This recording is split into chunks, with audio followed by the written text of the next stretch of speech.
The first thing I noticed when I opened the door to my new quarters on Helix Station was that my bed was gone.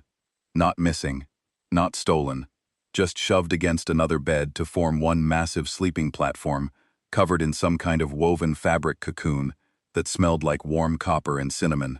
The second thing I noticed was the 7-foot alien standing in the middle of it all, smiling at me with way too many teeth. "Welcome home, Nate Ferris," the alien said in perfect English, spreading their long arms wide like they were greeting a brother returning from war. "I have prepared our nest." I dropped my duffel bag on the floor and stared. I had spent 14 hours on a transport shuttle from Earth, crammed between a snoring cargo inspector and a crate of frozen protein samples, dreaming about one thing and one thing only: my own bed, my own quiet room, my own corner of space on a station so far from home that the light from our sun would not reach this part of the galaxy for another 10,000 years. Instead, I got this. "I am Thesic," the alien continued, stepping forward with a grace that did not match their size. They were Veilani, one of the 6 species sharing Helix Station under the integration program. I had read about them in the orientation packet that I had mostly ignored during the shuttle ride. Tall, lean, covered in scales that shifted between amber and bronze depending on the light and, as I would later learn, their emotional state. They had large dark eyes that blinked sideways, like a lizard wearing a genuinely kind expression. Their movements were fluid, each gesture deliberate and warm. "We are nest partners now. I am very pleased to share quarters with a human." "You pushed the beds together," I said, because my brain had locked on to that single fact and refused to process anything else. "Of course," Thesic said, as if I had pointed out that the lights were on. "How else would we sleep?" "Separately," I said. "In separate beds, on separate sides of the room, like normal, reasonable people who have just met each other for the first time." Thesic's sideways blink slowed, their head tilted to one side, and the scales along their jaw rippled in a pattern I would later learn meant deep confusion. "Why would we do that?" "Because we are strangers. But we are nest partners. The station assigned us to share quarters. We share warmth. We share rest. We share the silence between waking and sleeping." Thesic said each phrase like they were listing obvious facts, things so fundamental that explaining them felt absurd. "Water is wet, stars burn. Roommates sleep in the same nest. On my planet, sharing a bed is normal. It is how we know we are safe. It is how we know we are not alone in the dark." I opened my mouth, closed it, and opened it again. I was too tired for this conversation. 14 hours on that shuttle, and I had eaten nothing but a stale protein bar and a cup of recycled water that tasted faintly of engine coolant. I had signed up for Helix Station because it paid triple my Earth salary, and I needed every credit to clear the debt my father had left behind when he died 2 years ago. Heart failure at 53, no savings, a mountain of medical bills, and me as the only surviving family member to inherit all of it. The integration program was supposed to be straightforward. Every human on the station was paired with an alien roommate to build interspecies bonds. Some bureaucrat sitting in a comfortable office on Earth, probably with a private bedroom and a locked door, had decided that forcing strangers of different species to live together would promote peace and cooperation across the galaxy. That bureaucrat had never met Thesic. "Look," I said, keeping my voice as calm and patient as I could manage on 0 sleep and an empty stomach. "I appreciate the effort. I can see that you put thought into this, and I respect that. But humans do not share beds with people they have just met. We need personal space, privacy, boundaries. These are important concepts for us." Thesic processed this information. I watched the scales along their forearms shift from warm amber to a muted, cooler bronze, a color change I could not yet read, but which radiated concern. "You wish to sleep alone? Truly alone? In a room where another person exists, but separated from them? Not touching?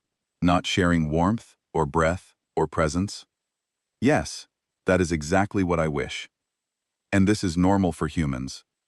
Very normal, completely normal." Thesic was quiet for a long moment. The scales along their throat pulsed slowly, and when they spoke again, their voice was smaller. Softer, the voice of someone approaching a subject that mattered deeply to them.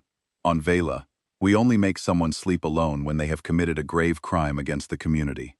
It is the harshest punishment our courts can give, short of total exile from the colony. We call it the cold silence. The convicted one is placed in a chamber by themselves. No hum, no warmth, no presence beside them through the dark hours. Many do not survive it with their minds intact. Something about the way Thesic said it made me stop. Not just pause, but actually stop and look at them. Really look.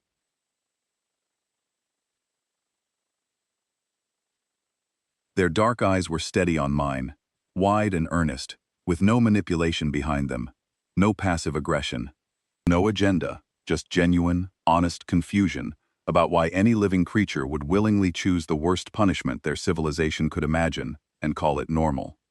"Do your parents," Thesic said carefully, as if they were asking about something they were afraid to hear the answer to, "truly place their children in separate chambers at night? The little ones? Alone? Without touch or warmth or the sound of another heartbeat?" "Yes," I said. "From the time they are babies, sometimes within the first few months of life, we put them in a small bed in a separate room, and we close the door." Thesic's scales went pale.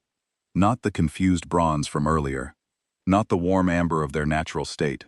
A washed-out, chalky ivory that spread from their throat down to their hands in a wave, like the color was draining from their body. They took a small step backward. I could see their hands trembling slightly at their sides. "That is," they started, then stopped. They chose their next words with visible care, like someone walking across ice. "Among my people, that would be considered a form of deep harm, a cruelty. The young ones need the hum. They need the presence. Without it, they do not develop properly. They become frightened and cold inside, and they grow up believing at their core that they are unwanted, that they are not worth sleeping beside." "We are not Velani," I said, but the words came out softer than I intended. Something in Thesic's tone, in the genuine horror behind their careful diplomacy, had gotten under my skin. "No," Thesic agreed quietly. "You are not."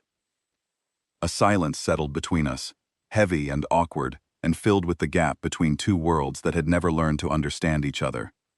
I pulled up my communication pad and contacted station administration. A Pelori bureaucrat answered, a gray-skinned being with 4 arms, each one holding a different data tablet simultaneously. Their 6 eyes blinked at me in sequence. I explained the situation as calmly and professionally as I could. I asked for a room transfer. I was polite. I was reasonable. I used the word please 3 separate times. The Pelori stared at me with all 6 eyes, then blinked them one at a time from left to right, which I would later learn was the Pelori equivalent of a dismissive shrug. "Integration pairings are locked for the duration of your 6-month rotation. No exceptions, no transfers, no appeals. This policy was clearly outlined in your orientation materials, which I suspect you did not read. Embrace the cultural exchange, Specialist Ferris. That is the entire purpose of your presence on this station." The channel cut out. I stood there with my communication pad in my hand, staring at the blank screen, doing the math. 6 months, 182 days, 4,368 hours of sharing a room with an alien who thought sleeping alone was a punishment worse than prison. I turned around. Thesic had not moved from the center of the room. They stood with their long arms folded against their chest, scales still that washed out ivory, watching me with an expression I could not quite name. Not angry, not offended. Something sadder and quieter and more bruised than either of those things. "I will not force the matter," Thesic said, and their voice had the careful steadiness of someone holding something fragile together through willpower alone. "I understand now that your customs are different from mine. I will respect your boundary, Nate Ferris. You may separate the beds." I should have felt relieved. I had won. The alien was backing down, acknowledging my position, doing exactly what I had asked. This was the outcome I wanted. I walked over to the nest platform and started pulling the beds apart. The woven fabric that Thesic had carefully arranged between them tore with a soft ripping sound, and Thesic flinched when they heard it, but said nothing. I dragged my bed to my side of the room, straightened my standard-issue pillow, and sat down on the edge of the mattress. "Thank you," I said. "You are welcome," Thesic replied, but their voice had lost its music. That night, I lay on my bed in the dark, staring at the ceiling, listening to the sounds of the station around me. Air recyclers pushing processed atmosphere through the vents, power conduits humming behind the walls, the faint, deep vibration of the artificial gravity generators buried in the station's core, holding everything and everyone to the floor, through forces I understood in theory and not at all in practice. All the mechanical sounds of a place that was trying very hard to feel like home and failing completely. And underneath all of it, so quiet that I almost missed it entirely, another sound. A low, almost inaudible vibration coming from Thesic's side of the room. It was not mechanical. It was organic and alive, rising and falling in a pattern that felt like breathing, but deeper and older, like a heartbeat translated into pure sound. Thesic was humming in the dark. It was not a song. It was not a melody I could have written down on a music sheet. It was something more fundamental than that, a frequency that lived below the range of normal hearing and above the range of normal feeling, landing in a place that was somehow both. I felt it in my chest more than I heard it with my ears. It resonated in my ribs, in my jaw, behind my sternum. And even without understanding a single thing about Vailani biology, or culture, or 10,000 years of evolutionary history, I knew exactly what that sound was. I knew it the way you know what crying sounds like, even when you have never heard someone cry in that particular language before. It was the sound of someone who was lonely. I lay there for a long time, listening to my alien roommate hum themselves to sleep alone for what was probably the first time in their entire life. The sound was so quiet, and so private, and so deeply sad, that it carved a space in the silence around it. A space that no amount of mechanical noise could fill. I told myself it was not my problem. I told myself that boundaries were important, that personal space was a fundamental right, that I did not owe a stranger my comfort just because their culture had different norms than mine. I told myself a lot of things in the dark. None of them made me feel like less of a monster. I woke up to something warm pressing against my lips. My eyes snapped open, every nerve firing at once, and I found Thesic standing over me, with one long arm extended, holding a piece of cooked protein directly against my mouth.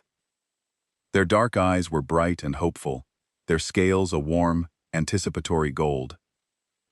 "Good morning, nest partner," Thesic said cheerfully. "I have prepared first meal for us." I jerked backward so hard I nearly rolled off the opposite side of the bed. "What are you doing?" Thesic blinked, the confusion washing over their features like a familiar tide. "Feeding you. On Vela, the first act of the day between nest partners is to offer food from your own hand. It means I honor you. I am glad you survived the night. I celebrate your continued existence." Survived the night? I was sleeping, in a climate-controlled room, on a station with emergency medical facilities. "Sleep is when we are most vulnerable," Thesic said, and there was a seriousness in their voice that caught me off guard. "Every morning that we wake is a gift that was not guaranteed, so we celebrate it with food. We feed each other, because the act of nourishing someone is the act of saying, 'I want you to continue living. I want there to be more days with you in them.'" I stared at the piece of protein still hovering near my face. It was some kind of grilled plant-based compound, cut into a neat triangle, seasoned with something sharp and citrusy that I could not identify, but that made my empty stomach twist with sudden, aggressive hunger. It smelled incredible. My body, traitor that it was, growled audibly. "Fine," I said, and I took the food from Thesic's fingers. Not with my mouth, because that was a bridge I was not crossing on day 2, with my own fingers, like a human being with functioning hands and some remaining dignity. But I ate it, and it was far and away the best thing I had tasted since leaving Earth. The flavors were layered, something savory underneath something tart underneath something warm, and I found myself closing my eyes without meaning to. When I opened them, Thesic's scales had flushed a deep, radiant gold, and they were practically vibrating with happiness. Their whole body hummed with it, a frequency I could feel in my fillings. That was day 2. Over the next 2 weeks, I learned that the morning feeding ritual was only the tip of an enormous cultural iceberg. Thesic had an entire catalog of Vailani customs that collided with my human expectations in increasingly spectacular ways. They considered wearing clothes indoors a sign of distrust. "Scales," Thesic explained patiently, were deeply personal. They changed color with emotion, with health, with mood. Covering them meant you were hiding something. So Thesic wandered around our quarters wearing nothing but their natural scales, which I had to admit were beautiful in a way that was hard to ignore. They shifted from amber to gold to bronze to copper, depending on the light and on what Thesic was feeling, like a living mood ring the size of a tall human. I wore my station uniform at all times, even when sleeping, and Thesic looked at me with gentle, worried pity, as though I were a frightened child clinging to a security blanket. They did not understand doors. Not just the etiquette of closed doors, but the entire concept of a physical barrier between two people sharing the same living space. I closed the bathroom door once to shower, and Thesic stood outside it, knocking repeatedly, voice rising with concern, asking if I was injured, if I had fallen, if there was a medical emergency, if I needed them to call for help. When I came out, dripping wet and exasperated, and explained that I had simply wanted privacy for basic biological functions, Thesic tilted their head at the precise angle that I was beginning to associate with profound bewilderment. "But you already know I have a body," they said. "You know that bodies have functions. I know the same about yours. Why would either of us hide something we both already know exists?" I did not have a good answer for that.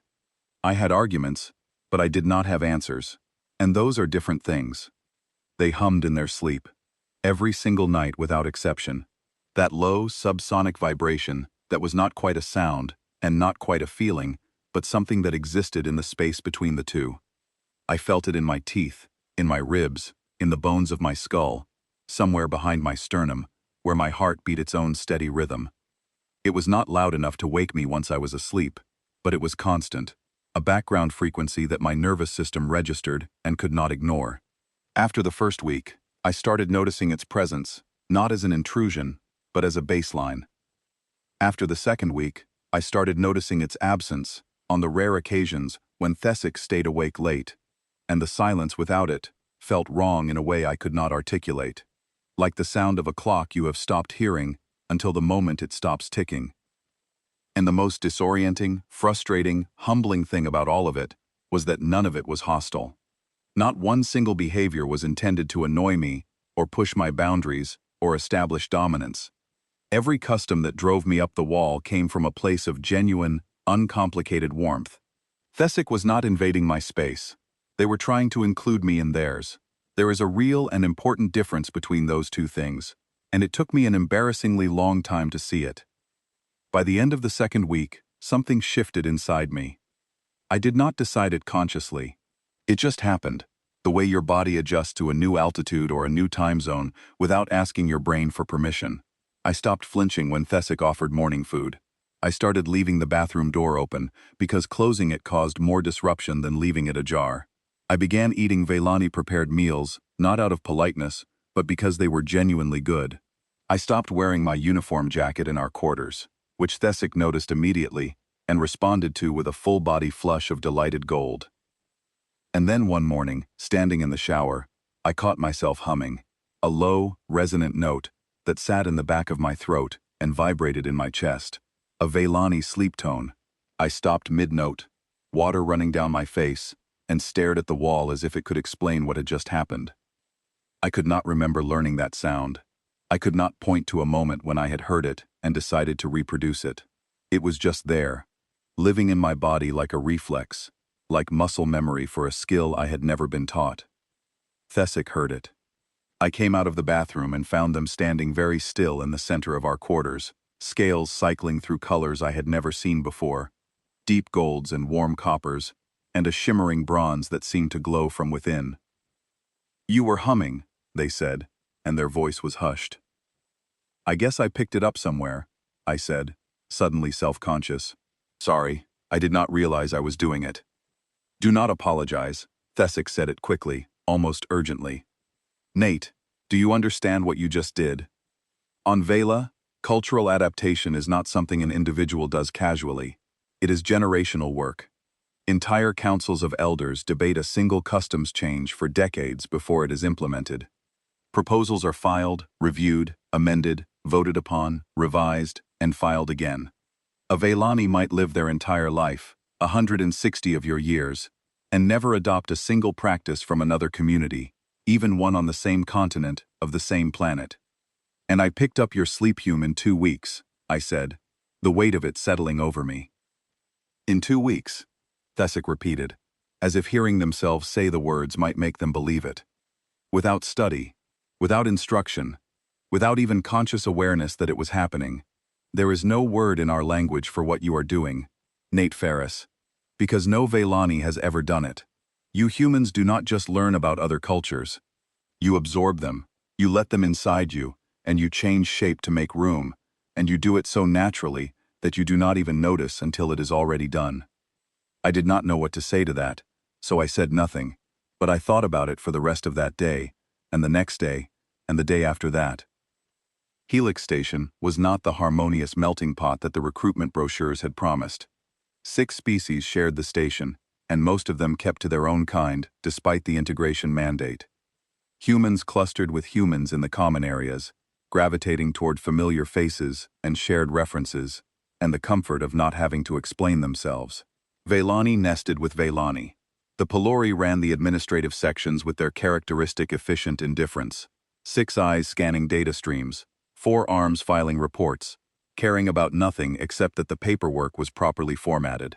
The Mavari, a small aquatic species with enormous dark eyes and translucent skin, kept to the lower decks where the humidity was highest. The Torishi, quiet and scholarly beings who communicated partly through bioluminescent patterns on their foreheads, haunted the research laboratories. And then there were the Dominari. The Dominari were everything evolution could build, when the only selective pressure for 1,000,000 years was being the thing that killed everything else. 8 feet tall, armored head to foot in interlocking plates of natural bone that looked like burnished steel, with forward-facing predator eyes and jaws designed not for chewing, but for crushing. They walked through the station corridors like they owned every inch of floor their massive feet touched, because in their minds, they did. Their homeworld was the military capital of the most powerful regional bloc in this sector of the galaxy, and they viewed the integration program not as an opportunity, but as a quaint human experiment in organized weakness. They especially despised the Veilani. It happened in the mess hall on what the station calendar called a Tuesday. I was standing in the food line with Thesic beside me, and we were having a quiet, comfortable argument about whether human spices were medicine or biological weapons. Thesic had tried black pepper 2 days before and spent 20 minutes afterward lying on the floor of our quarters, convinced that they were dying, scales flashing emergency patterns, while I tried not to laugh and mostly failed. It was attacking me from the inside, Thesic insisted, pointing at the pepper shaker on the counter like it was an unexploded ordnance. My throat was burning. My eyes were leaking fluid. My scales inverted. Nate. Inverted. That has not happened to me since I was an infant. It was a 1/4 teaspoon of black pepper. It was a chemical assault. I was about to respond when a shadow fell over both of us. A big shadow. The kind of shadow that makes you aware of every exit in the room. I looked up and found a Dominari officer standing directly behind Thesic, so close that the bone plates on his broad chest were almost touching the back of Thesic's head. His name was Vekthar, the ranking Dominari on the station. He had spent the 3 weeks since my arrival making it clear to everyone without natural body armor that he considered them somewhere between an inconvenience and a food source. The nest clingers are out of their chamber, Vekthar said, loud enough for every table in the mess hall to hear. His voice was deep and rough, gravel being dragged across bare metal. Careful, little scale worm. If you wander too far from your pile of blankets, you might forget how to find your way back. Thesic's scales went ivory. Not the confused ivory I had seen on our first night. A different shade. Paler. Thinner. The color of fear. I am simply getting food, Thesic said quietly, not turning around. Food, Vekthar repeated, rolling the word around in his massive jaw like he was tasting it. On my world, creatures like you would be food. Soft little things that sleep in piles because they are too afraid to face the dark alone. Tell me, nest clinger, how did your species even survive long enough to reach the stars? Your entire civilization is built on huddling together and shaking. You call it culture. We call it what it is. Prey behavior from a prey species. The mess hall had gone silent. Every species at every table had stopped eating, and stopped talking, and was watching. The other Velani at a nearby table had gone so pale, their scales were nearly white. The humans scattered around the room were looking at their plates, at the walls, at anything, except what was happening 3 feet in front of me. Thesic said nothing. Their hands trembled at their sides. I put down my food tray. I did it carefully, so the motion would not look aggressive. Then I stepped between Thesic and Vekthar, and I looked up at the Dominari officer. He was almost 3 feet taller than me, and probably 4 times my weight. His jaw alone was bigger than my head. One of his arms was thicker than both of my legs combined. Thesic is with me, I said. I did not raise my voice. I did not clench my fists or puff out my chest or bare my teeth, or do any of the 100 primate threat displays that evolution had programmed into my species, and that would have been completely useless against a creature engineered by nature to be the last thing standing on any battlefield. I just said it, flat and calm and final. And this conversation is over. Vekthar looked down at me. His deep-set predator eyes narrowed, the bone ridge above them casting shadows across his face. For a long, airless moment, I thought he was going to pick me up with one hand and break me in half over his knee, and the physics of the situation absolutely supported that outcome. But something in my expression, or maybe something in the absolute, irrational stupidity of a small human maintenance technician, staring down an apex predator with nothing but words and a steady voice, made him hesitate.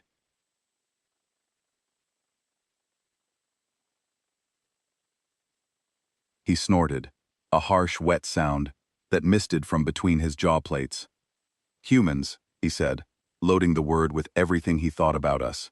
Then he turned and walked away, his armored feet cracking against the floor with each step like small detonations. The mess hall slowly came back to life. Conversations resumed. People looked away. Forks and utensils started moving again. The moment dissolved into the general noise of the station. But Thesic did not move. I turned to face them, and found their scales shifting through colors I had never seen before in rapid succession. Gold, deep amber, a warm reddish tone that pulsed along their jaw and down the long column of their throat and spread across their chest. "Why did you do that?" Thesic asked, and their voice was raw and unsteady. "Do what?" "Put yourself between me and a creature that could have killed you with one hand. Risk your body. Risk your life, for me." I shrugged. It was not bravery. It was not heroism. It was something simpler and older than either of those things. You are my roommate. You do not let somebody bully your roommate. Thesic stared at me, and I watched something move through their expression that I did not fully understand yet. Something seismic and quiet that was rearranging the foundations of how they thought about things. "On Vela," they said, and their voice cracked on the name of their homeworld. "You only put your body between danger and another person for bonded family, chosen kin, the people you have slept beside for years, whose hum lives in your bones. No one stands in front of a predator for a stranger. No one. The cost is too high, and the bond is not there to justify it." "Well," I said, picking up my food tray, "maybe that is a human thing." That night, I came back to our quarters after a brutal double shift repairing a coolant leak in the lower decks.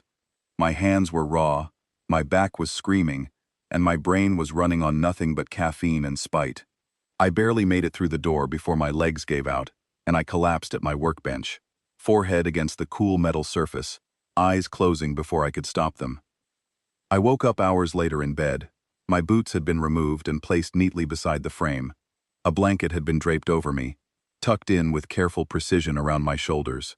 And my bed had been moved, not dramatically, not shoved against Thesic's the way it had been on day one, just 2 inches closer. A small, quiet, hopeful gesture that said everything without saying a word. I lay there in the dark, feeling the hum wash over me from 2 inches less distance than the night before, and I noticed. I noticed the warmth. I noticed the sound. I noticed the intention behind it. I did not push the bed back. 3 more weeks passed, and I stopped keeping track of where my habits ended, and Thesic's began. The line between them blurred so gradually, so gently, that by the time I noticed it was gone, I could not remember where it had been or what it had looked like. I caught myself humming a Veilani sleep tone in the shower one morning and stopped mid-note, water running down my face, realizing I could not remember when I had learned it.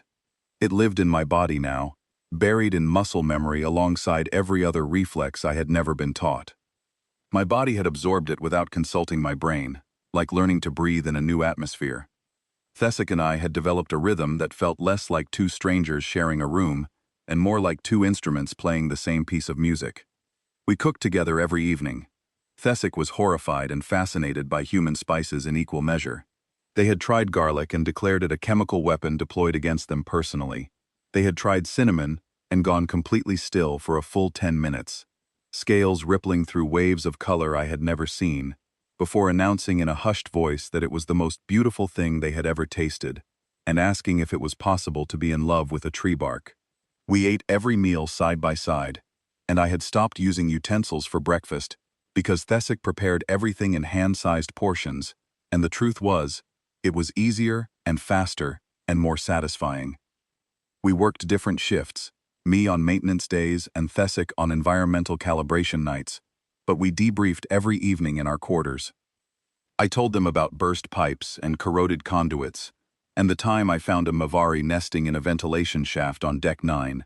They told me about atmospheric imbalances and oxygen recycler calibrations, and the delicate art of keeping 6 species with 6 different respiratory needs alive in the same sealed metal tube. It should have been boring. It was not. Thesic listened to everything I said as though it genuinely mattered to them, and I found myself doing the same, leaning forward when they described the way atmospheric pressure gradients behaved differently on different decks. Other humans noticed. "You are going native, Ferris," said Liam Keane, a cargo handler from Dublin with red hair and an opinion about everything. He said it during a shift break in the maintenance bay, grinning, but with an edge underneath the grin that told me he was not entirely joking. "I heard you are eating with your hands now, sleeping right beside that lizard person. Someone on Deck 4 saw you humming in the corridor, some low note that made their coffee vibrate." "Thesic is not a lizard," I said. "Right. Veilani, scale person. My mistake." Liam leaned against a conduit housing and folded his arms. "I am just saying, Nate. The integration thing is supposed to be symbolic. A gesture. You smile, you share a room, you fill out a report at the end saying you learned something valuable about cultural diversity. Nobody is supposed to actually become one of them." I thought about arguing. I thought about explaining that I had not become anything, that I was still the same Nate Ferris who had stepped off the shuttle 5 weeks ago. But that was not entirely true, and Liam would have spotted the lie anyway. "It is not complicated," I said. "Thesic is my roommate. We get along." Liam gave me a look that said he did not believe a word of that, and he let the subject drop. The Veilani reaction was different. Sorath, a Veilani elder with scales faded to a soft pewter gray and eyes sharper than anyone half their age, approached me in the corridor one evening after my shift. Sorath served on the station's cultural advisory board and had been on Helix Station since the integration program began 2 years earlier. "You are the human who nests with Thesic," Sorath said. It was not a question. "I am." Sorath studied me for a long moment, their dark eyes moving across my face with an intensity that made me feel like I was being read at a level deeper than skin. "What you are doing matters more than you understand, Nate Ferris. Our people have watched 6 species share this station for 2 full cycles around the nearest star, and in that time, not one member of any other species has entered a Veilani nest willingly. Not one has learned the hum. Not one has stood between a Veilani and a predator and claimed the right to be there. I did not plan any of it," I said. "It was not a strategy. It just happened." "Yes," Sorath said, and something in their old voice sounded almost reverent. "That is precisely what makes it extraordinary."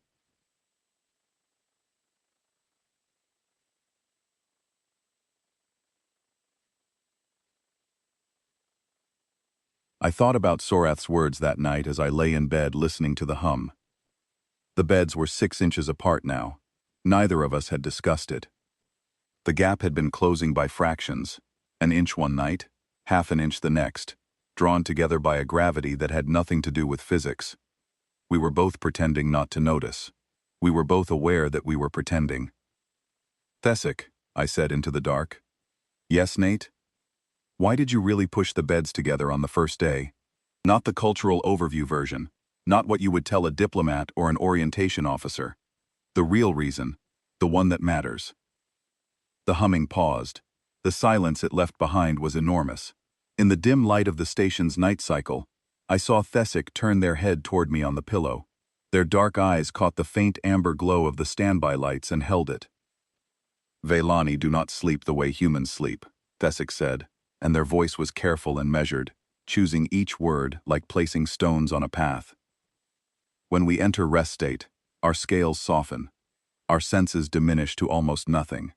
Our reaction time drops to zero.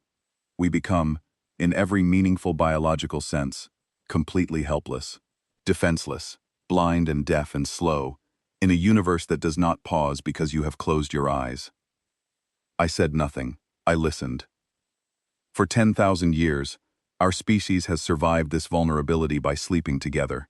Not for warmth, although warmth helps. Not for comfort, although comfort matters. For protection. When one Veilani sleeps, the others in the nest guard them. And the hum, the sound you have been hearing every night, is not just noise. It is a frequency, a carrier wave. It connects sleeping Veilani in a shared awareness, a network. If one member of the nest is threatened, every other member feels it instantly. They wake together. They respond together. The hum is the thread that holds the web. It is the foundation of every community, every city, every civilization we have ever built. "So when you share a bed with someone," I said slowly, the understanding assembling itself in my mind, "you are not just being friendly." "No," Thesic's voice dropped to barely a whisper.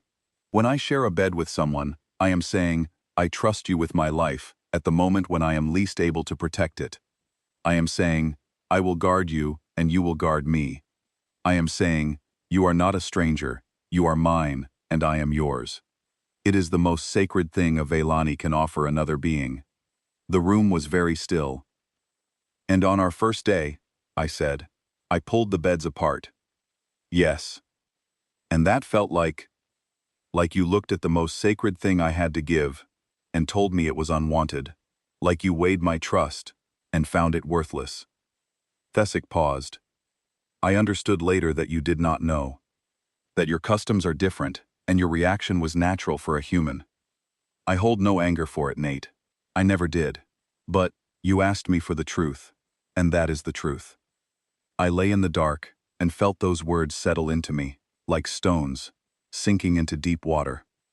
I thought about the first night, the ivory scales, the sad, quiet hum, the way Thesic had looked at me when I tore the woven fabric between our beds, and the flinch they could not hide, and the silence that followed.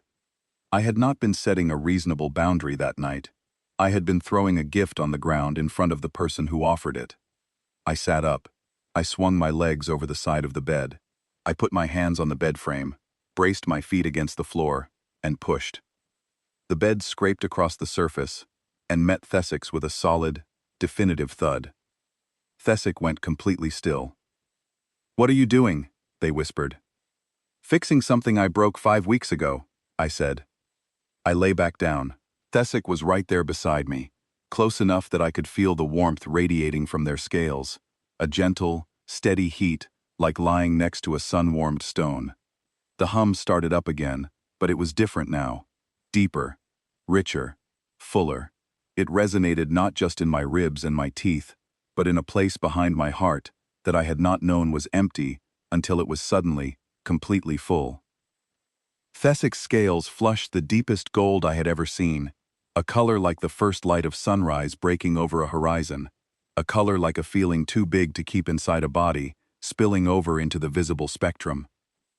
"Nate," they said, and their voice broke on the single syllable. "Go to sleep, Thesic." They did, and I did. Real sleep. Deep sleep. The kind of sleep where you stop keeping one eye on the world because someone else is watching for you, and the weight of carrying your own safety lifts off your shoulders, and you fall into the dark knowing you will be caught. I dreamed of nothing at all, and it was the best dream I had ever had. I woke up to klaxons. Not the gentle chime of a shift change alert or the polite double tone of a maintenance notification. A full emergency klaxon, the kind that vibrated the walls and turned the lighting from warm amber to cold, pulsing red. The sound hammered through the room in waves, each pulse compressing the air in my chest. I was on my feet before my brain caught up with my body. 14 years of emergency response training, overriding the deepest sleep I had experienced in months. Thesic was already standing beside the bed, rigid, scales flashing in rapid color shifts I had never seen before, amber to ivory, to a dark, murky green that looked like deep water at night. "What does that color mean?" I asked, pulling on my boots. "Fear," Thesic said. "Deep fear." My communication pad lit up with a station-wide broadcast. Commander Alexis Durand, the human officer who ran Helix Station's day-to-day operations, speaking in clipped, controlled sentences that told me everything about how bad things were before the words themselves registered. I had noticed this about Durand in my 5 weeks on the station. The worse the situation, the calmer her voice became. Right now, she sounded like she was reading bedtime instructions. "Attention all station residents. Multiple vessels have entered sensor range on approach vectors consistent with Crethane military patrol formation. All personnel report to species-designated assembly points immediately." This is not a drill. Crethane. The word landed in my stomach like a swallowed stone. I had been hearing whispers about the Crethane for weeks. Nervous conversations in maintenance corridors that stopped when officers walked by. Shipping routes quietly rerouted. Senior staff exchanging glances they thought nobody noticed. The Crethane were expansionist and militaristic. A species that viewed multi-species cooperation not as an ideal to aspire to, but as a structural weakness to be exploited. Their territory bordered the neutral zone where Helix Station floated, and they had been testing those borders with increasing aggression for months. "Species-designated assembly points," I repeated, the implications hitting me immediately. "They are going to separate us." Thesic's scales drained to that pale, chalky ivory. "Nate." "I know." The emergency protocol was bureaucratically logical. External threat, segregate by species. Streamline evacuation routes, species-specific medical needs, clear communication lines to respective governments. On paper, on a planning document in some committee room, it made perfect administrative sense. In practice, it meant ripping me away from Thesic at the worst possible moment. The corridor outside our quarters was controlled chaos. Bodies moving in 6 directions, voices in half a dozen languages, the klaxons hammering against the walls in a rhythm that drove thought away and left nothing but instinct. I grabbed Thesic's arm and felt their scales shift under my fingers, warm and trembling with fine vibrations. "Go to the Velani assembly point," I said. "Sector 12. I will find you." The protocols require separation. If we violate them, there will be consequences. "I do not care about consequences. I will find you." A station security officer materialized in the corridor, a pilori with a stun baton in one of their 4 hands and a data tablet in another. Their expression suggested the day had been terrible long before the klaxons started. "Humans, Sector 7. Velani, Sector 12. Move immediately. No exceptions, no delays." Thesic looked at me, and their dark eyes held a terror I had never seen in them before. Not the startled fear of Vekthar's bullying. Something deeper, something physiological. "The hum," Thesic said, barely audible over the klaxons. "If we are separated now, mid-bond, it will not simply stop. It will tear. Our neural pathways have been synchronizing for weeks. Our sleep rhythms have merged. Breaking a bond in progress is not uncomfortable, Nate. It is damaging. It is the cold silence imposed by force." "Then I will not let it happen." But the pilori officer was already pushing between us with efficient, 4-armed authority, herding bodies toward their designated sectors. The crowd closed around Thesic, bodies and scales in motion, and I caught one last glimpse of their face, ivory scales, wide eyes, mouth forming my name without sound, before they were swept away. I moved with the flow of humans toward Sector 7, my mind running calculations faster than my feet could carry me. Around me, my fellow humans were frightened and confused. asking questions that hung in the recycled air without answers. How many ships? Armed? Is this an attack? An invasion? Are we being evacuated? What happens to our stuff? Nobody knew. That was the worst part. Not the fear, but the vacuum where information should have been. Every unanswered question filled itself with the worst possibility. I reached Sector 7, a large cargo bay converted into a temporary assembly area with emergency seating and medical stations against the walls. Roughly 80 humans milled around in varying states of controlled panic. Some sat, some paced, some stood perfectly still and stared at nothing. And underneath all of it, underneath the klaxons and the voices, and the mechanical groaning of a station shifting into defensive configuration, I felt something I had not expected. A hollow ache in the center of my chest, right behind my sternum, in the exact spot where the hum usually resonated. Not silence. Worse than silence. An echo of a sound that had been severed mid-frequency, a vibration still bouncing around inside my bones with nowhere to go.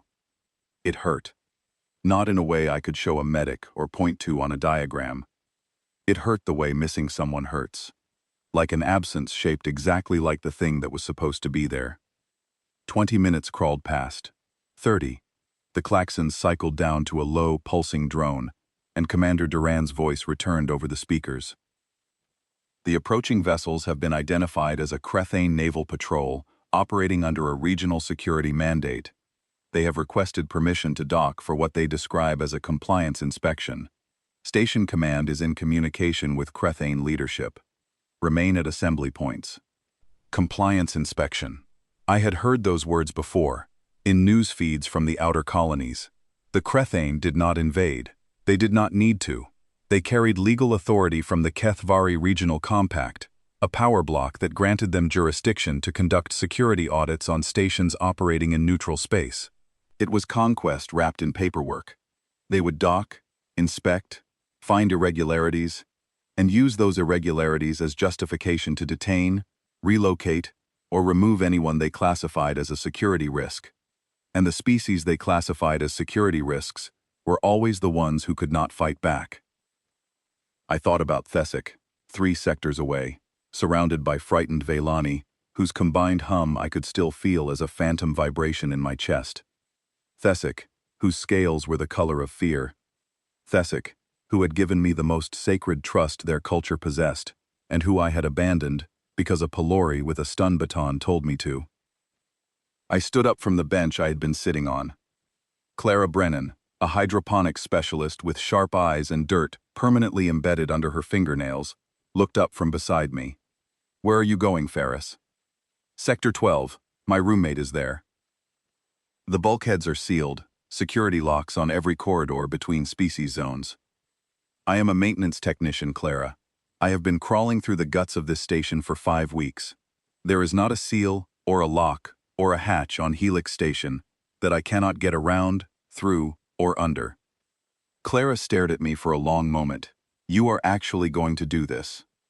"Thesic is my nest partner," I said, and the Veilani word came out of my mouth as naturally as my own name, in a language that my conscious mind had never studied, but my body had been learning for weeks. I do not leave my nest partner alone in the dark.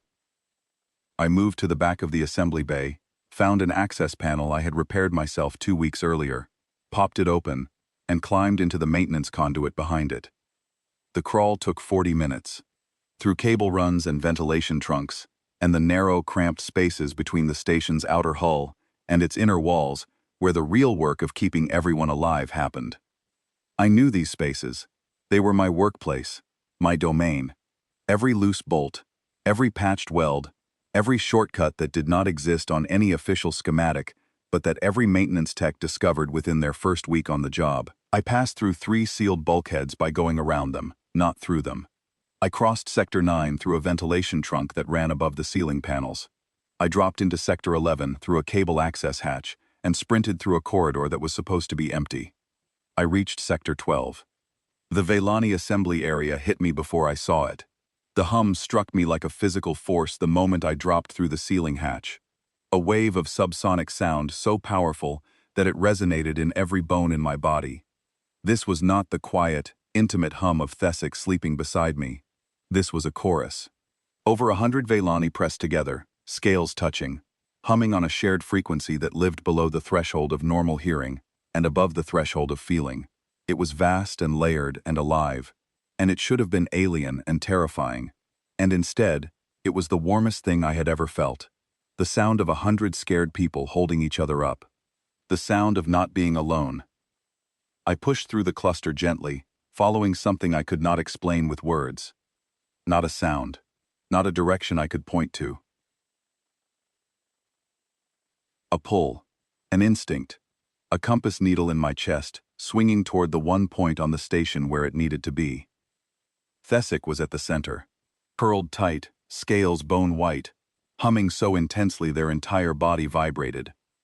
When their eyes found me through the crowd, the hum shattered into something that was part sob and part song and part a sound that had no name in any language I knew. "You came back," Thesic said. "I told you I would find you." I knelt beside them, and the hum of every Veilani in the room surged through me. Through the bond I had not known I carried, I felt them all. 112 individual fears, shared and halved again, until they were bearable. A web of connection so old and so deep that it had kept an entire species alive through 10,000 years of vulnerability. Sorath appeared beside us, pewter scales steady, old eyes calm. "You crossed sealed sectors to reach your nest partner, Nate Ferris." "I crossed whatever was between us," I said. "I did not stop to count." The klaxons changed pitch, a new tone, deeper, harder. Something was no longer approaching. Something had arrived. They came through the main docking port at 0600 station time, and they did not come gently. The Crethane were everything the briefing documents had described, and nothing the briefing documents had prepared anyone for. Tall, broad, armored in interlocking plates of natural chitin that looked like iron beaten into living shapes. They walked upright, but with a permanent forward lean, like predators forever on the edge of a charge. Small black eyes set deep in skulls built for absorbing impact. They moved in perfect formation, 12 soldiers flanking one commander, and the sound of their armored feet on the station floor was a countdown that never told you what it was counting down to. I watched from the edge of Sector 12, through a narrow observation window in the sealed bulkhead. Thesic was pressed against my shoulder, their scales cool with controlled terror. Around us, the Veilani hum had dropped to a frequency so low it felt like the station itself was holding its breath. The Crethane commander was massive, 9 feet of chitin and dense muscle, with a jaw that looked like it could crush industrial equipment. He carried a data tablet in one enormous hand and a sidearm on his hip. His name was Draven. He walked through Helix Station like a landlord inspecting a property he had already decided to demolish. Commander Durand met him at the main junction. I could not hear their conversation, but I did not need to. Within the hour, the station's communication system carried the result to every sector. The Crethane were executing a compliance action under the authority of the Keth-Vari Regional Compact. All species would be evaluated for security classification. Aligned species would remain. Unaligned species would be relocated to Crethane administrative facilities for processing. The Veilani were unaligned. The MeHFY were unaligned. The Tereshi were unaligned. 3 species out of 6, marked for removal. Humans and Dominari were aligned. Pelori were administratively exempt.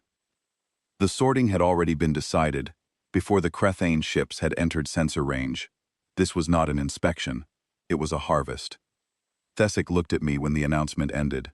"They will take us." "No," I said. "They will not. Nate, you cannot stop a Crethane patrol group with maintenance tools and stubbornness. Watch me." The next 2 hours were the longest of my life. I sat with Thesic and the other Veilani in Sector 12, and I waited, and waiting, it turns out, is harder than fighting. Fighting gives you something to do with the fear. Waiting just lets it sit in your lap and stare at you. The Veilani hummed. The sound had changed since I arrived, shifting from scattered, individual frequencies into something more unified, more structured. I could feel it organizing itself, like 100 separate instruments, tuning to the same note. Thesic sat beside me, their scales flickering between ivory and amber, in an unsteady rhythm, and I reached over and put my hand on their arm. The scales were warm under my fingers. The humming intensified at the contact, and I felt something pulse through the connection. A wave of focus that passed from Thesic, through the cluster, and back again. "What is happening?" I asked. "We are preparing," Thesic said quietly. "The hum is not just communication. It is coordination. When the network aligns, every Vellani in the web can sense what every other Vellani senses. We become one awareness spread across many bodies. It is how our ancestors survived predators on the open plains of Velan. One pair of eyes spots danger, every body responds. Can I help? You are already helping, Thesic said, and their scales flushed gold at the point where my hand rested on their arm. Your presence in the network is acting as a resonance amplifier. You are not Vellani, but your neural patterns are close enough to carry the signal and different enough to strengthen it. The hum passes through you and comes back louder. I did not fully understand the biology, but I understood the feeling. I understood the sensation of being connected to 112 frightened souls who were holding each other up through sound and trust, and the simple refusal to let go. Through the sealed bulkhead, I could hear the Crithane moving through the station. Heavy armored footsteps, commands barked in their grinding language, the sound of compartment doors being forced open and searched. They were methodical, efficient, and patient. They had done this before, on other stations, in other neutral sectors, and they had never once been stopped. The Crethane soldiers came for the Vellani 2 hours later, 4 of them, armored and armed, marching down the corridor toward Sector 12, with the confident rhythm of beings who had never encountered meaningful resistance from anything they did not outweigh. I was standing in the doorway. Behind me, 112 Vellani, Thesic at my right shoulder, Sorath behind them. The hum was different now. Not the scattered, frightened chorus from before. Focused, coordinated, purposeful in a way that made the hairs on the back of my neck stand up. The lead Crithane soldier stopped 3 paces from me and looked down from a height that made me feel like a child standing in front of a building.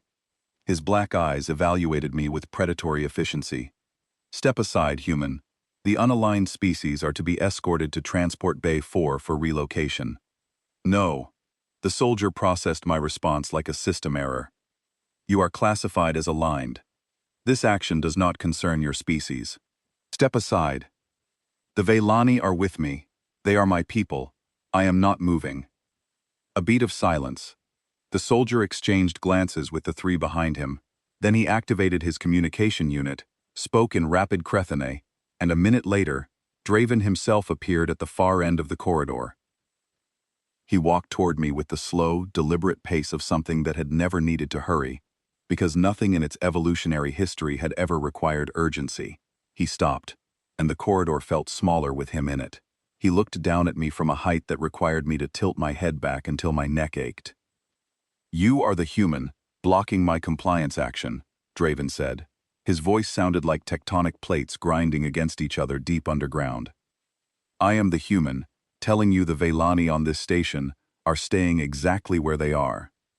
Under what authority do you make this claim?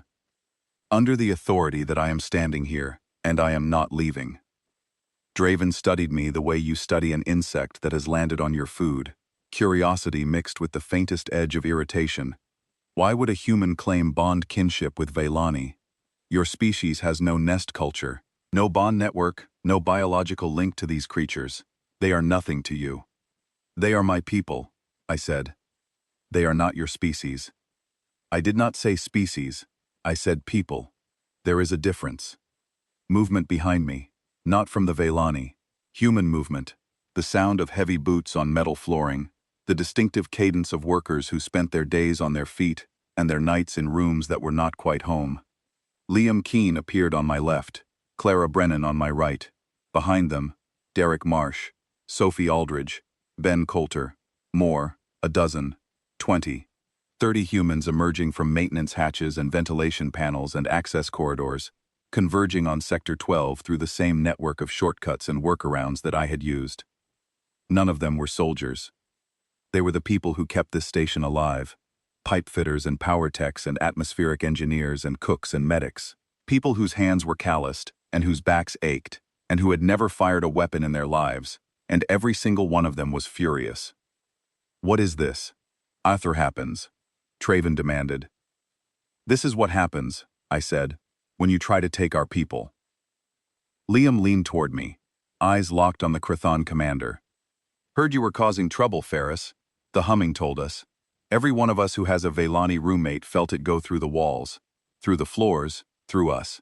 Like a hook behind the ribs pulling us here. I looked back at Thesic. Their scales were gold again, not the frightened ivory. A bright, burning gold that pulsed with each wave of the hum, and their dark eyes held an expression I had never seen before. Wonder and understanding, and something that was rearranging everything they thought they knew about what was possible.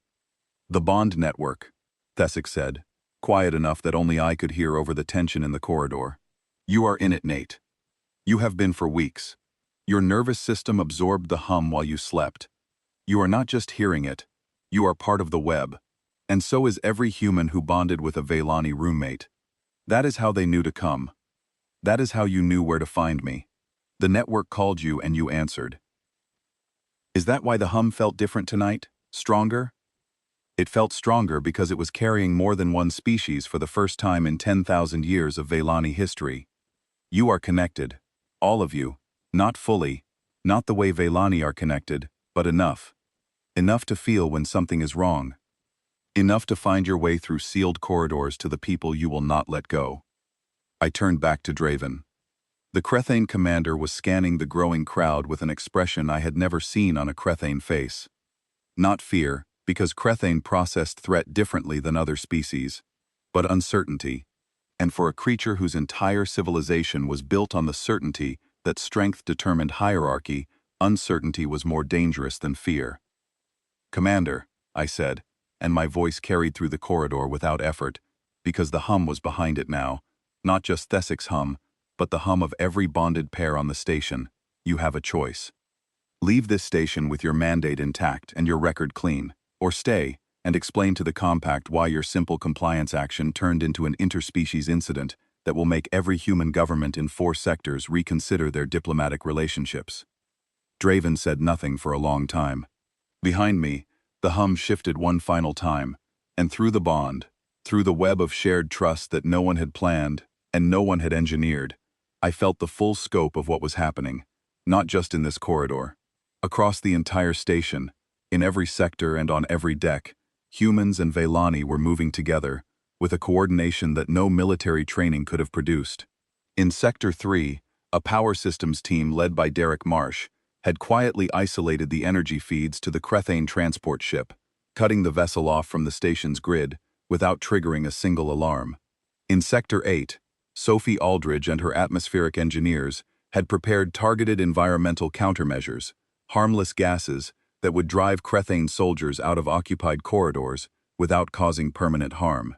In the docking bay, a crew of 5 maintenance techs had locked the magnetic clamps on the Crethane warship so tightly and with such precise calibration that removing them would require specialized equipment the Crethane did not carry aboard their vessels.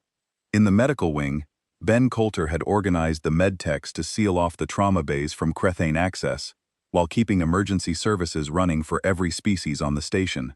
Every move coordinated through the bond network, silent, undetectable, operating on a frequency no technology could intercept or jam, faster than radio, faster than thought, as fast as trust. "How are you doing this?" Draven asked, and for the first time, his grinding voice held a note of something that was not confidence. "There are no signals. No transmissions. No coordination technology. Your people are acting as a single unit, and I cannot determine how." "It is not technology," I said. "Then what is it?" "We sleep together," I said. "We trust each other, and when humans and Vaylani trust each other, we become something that neither species is alone. Something you did not plan for because nobody in the galaxy has ever seen it before. It just happened. The way things always happen with humans. We showed up, we tried something new, and we became more." Draven stared at me. I watched the calculations happen behind his deep-set eyes. The math of force against resistance. The equation of a military action against a population that could think faster than his soldiers could communicate. The cost-benefit analysis of pressing forward against an opponent he did not understand.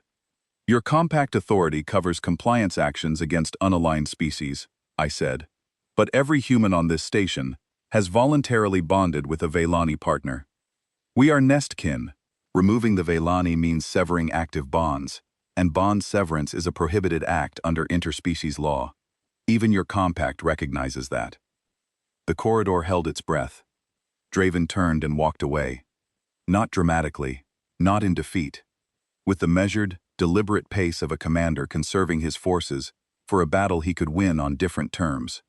He spoke into his communication unit, and within the hour, the Crethane soldiers began withdrawing from Helix Station in orderly stages, citing environmental irregularities that made continued inspection impractical.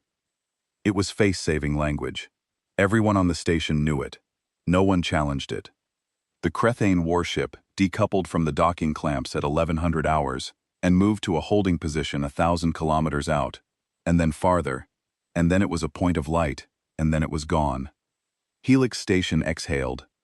The silence after the klaxons stopped was louder than the klaxons themselves. People stood in corridors and stared at each other. Vaylani wept in colors, their scales cycling through shades of relief and residual fear, and something golden and grateful that I could feel through the bond, like warm water washing over stone. Humans sat down on the floor, wherever they happened to be standing, and breathed, and some of them laughed, and some of them shook, and more than a few did both at the same time. In Sector 12, 112 Vaylani surrounded the 38 humans who had come through walls and ceilings and maintenance shafts to stand with them. The hum had shifted into something I had never heard before, a frequency that was pure and clean and bright, and Thesic told me later that it was the oldest sound in Vaylani culture. The sound of safety after danger, the sound of a nest that held. Liam Keane sat on the floor beside me, his red hair matted with sweat, a streak of coolant oil across his forehead from the crawl through the maintenance conduits. He looked at me with an expression that was part exhaustion and part something I could not quite name. "Ferris," he said. "Yeah. I take back what I said about you going native." He paused, looking around at the Vaylani, at the humans scattered among them, at the impossible scene of two species tangled together in the aftermath of something that should not have worked and did. Maybe going native is not the worst thing in the world. I could have said something clever, I could have said something meaningful. Instead, I just leaned back against the wall and closed my eyes, and felt the hum settle into my bones, and it was enough. I stood on the observation deck and watched the Crethane formation shrink to nothing on the sensor display. The klaxons were silent. The emergency lighting had cycled back to warm amber. The station's gravity hummed its steady, mechanical heartbeat underneath everything, and for the first time in hours, it sounded like home. Thesic found me there. They walked onto the observation deck with scales shifting through colors I now knew as well as I knew my own expressions. Gold for warmth, amber for calm. Deep bronze for something that went deeper than either. "Sarath wants to address the station council," Thesic said. "About what happened. About what it means." The council convened in the station's central chamber 6 hours after the Crethane withdrawal. All 6 species were represented. Commander Duran presided, looking like she had not slept in 3 days, which she had not. Vekthar, the Dominari officer who had called Thesic a prey animal in the mess hall a lifetime ago, stood at the back of the room with his arms crossed and his bone plates sealed tight. "MeHFY," Sorath spoke.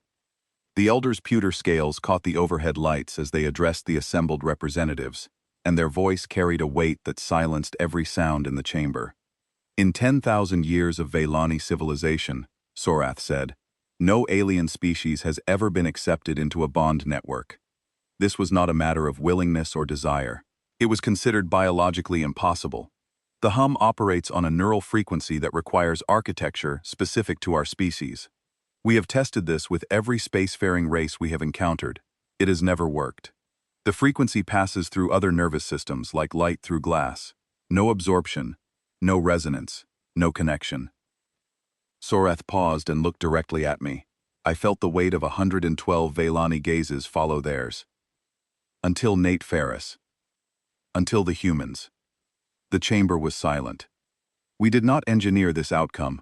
We did not plan for it or predict it, or understand it was happening, until it had already happened. A human maintenance technician slept beside his Velani roommate, and his nervous system learned the hum. Not because human neural architecture is compatible with ours. It is not. Human brains are structured completely differently from Velani brains. By every model we have, by every test we have run, it should not work. It should be impossible. Then how did it work? Commander Durand asked. Sorath's scales shifted, a slow wave of color that communicated something to the Velani in the room that I could feel through the bond, but could not translate into words. Because the humans chose it. That is the only explanation we have, Commander. Human brains are not built for the hum. But they are built for something else.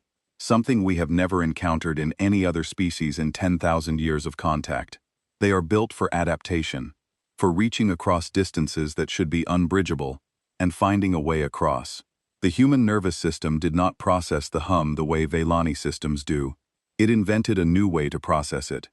On its own, without instruction, without conscious effort, without even knowing it was happening. Sorath let the silence hold for a moment before continuing. Every other species in this galaxy encounters an alien culture and sees a boundary, a wall, a line between self and other that marks the limit of what is possible. Humans encounter an alien culture and they see a door, and they walk through it. Not because they are ordered to, not because they are programmed to. Because something in the human soul, something fundamental to who they are, looks at the unfamiliar and says, I will try it your way. And then they do, and then they change. And then they make impossible things normal. I stood there in a room full of beings from 6 different worlds and felt the hum in my chest. Not just Thessic's hum. The hum of every Velani on the station. 112 voices singing on a frequency I should not have been able to hear. And I heard it. I was part of it. Not because my biology permitted it, because my choice demanded it. The council voted. The integration program would not only continue, it would expand. The mandatory roommate pairings were restructured as voluntary partnerships with full cultural orientation and ongoing support. They filled up in a single day. Species that had kept to themselves for 2 years began reaching out. MeHFY requested human partners. Tereshi asked to study the bond network and to participate in it. The Pelori, efficient and indifferent as ever, submitted 3 partnership applications through proper administrative channels with all required forms filed in triplicate. And Vekthar, the Dominari officer, the predator who had called Thessic a prey animal, who had sneered at nest clingers and dismissed an entire civilization as cowardice made cultural, approached a Pelori administrator 3 days after the Crethane left. He did not explain himself. He did not make a speech. He asked, in a voice quieter than I had ever heard from a creature that large, whether it would be possible for him to join a cross-species dining group, perhaps one that included Velani. The Pelori said yes. I heard about it through Thessic, who heard through Sorath, who heard through the network, which was growing every day as new bonds formed and new connections sparked to life.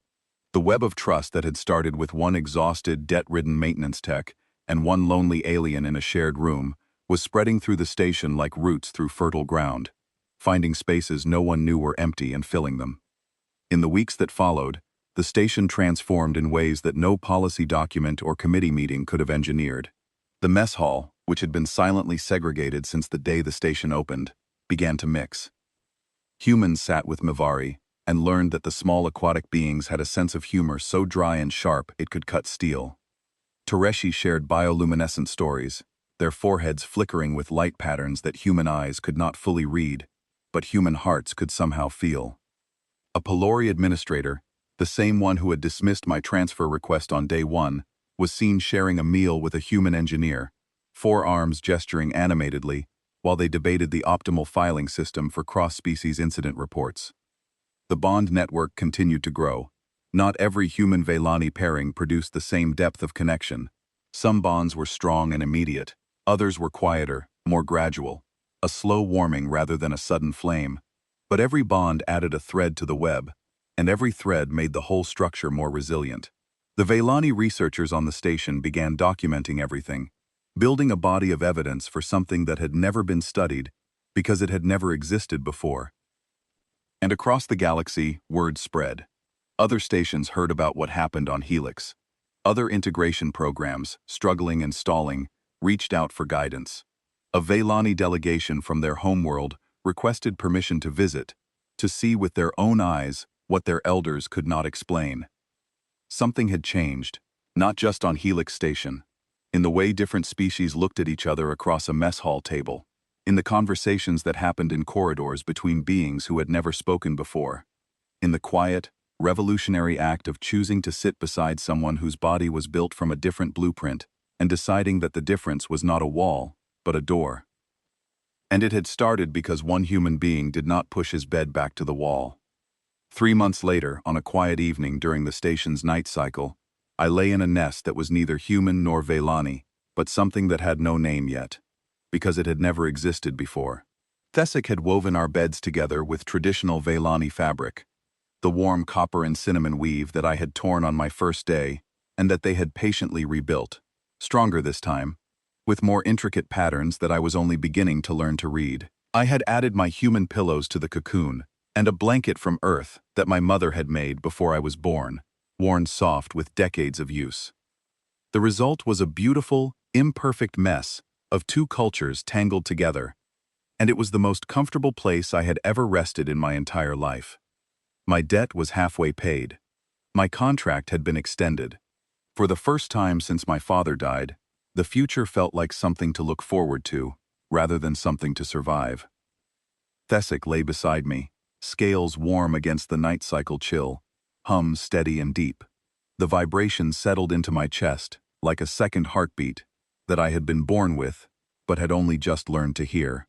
Through the bond, I felt the network extend outward around us in every direction, touching every bonded pair on the station, a web of trust and warmth and shared presence that spanned 6 species and held 1,000 lives in its threads.